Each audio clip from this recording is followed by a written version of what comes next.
He wasn't the biggest, the strongest, or the oldest. When the prophet Samuel came looking for Israel's next king, David was just a teenage shepherd boy. Left behind in the fields while his brothers stood tall, no one expected this quiet boy tending flocks to carry a divine destiny. But God doesn't look at the outward appearance. He looks deeper, past the surface, straight into the heart of a person.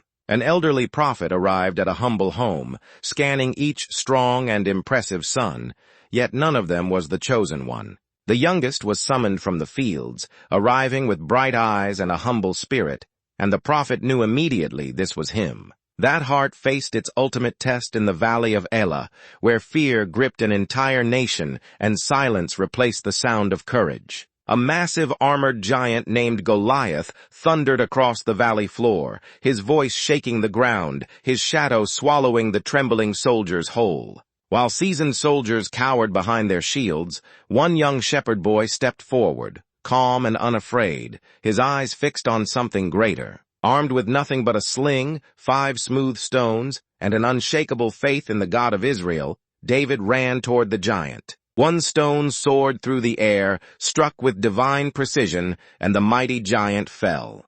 One stone changed the course of history forever. David rose from shepherd fields to a royal throne, becoming Israel's greatest king, a fierce warrior whose victories echoed across generations. He was also a poet, and his psalms poured from a soul that knew both mountaintop joy and the deepest valleys of sorrow. Yet David was deeply flawed.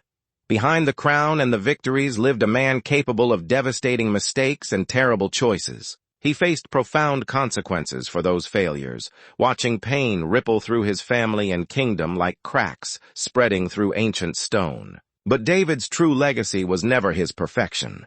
It was his extraordinary willingness to fall to his knees and honestly repent before God. He was known as a man after God's own heart, not because he never fell, but because he always returned with genuine humility. His story reminds us all that God uses broken, imperfect people to build something far greater than any of us could ever imagine alone. David defeated giants, but his greatest strength was his honest relationship with God. Which of David's psalms has helped you through a tough time?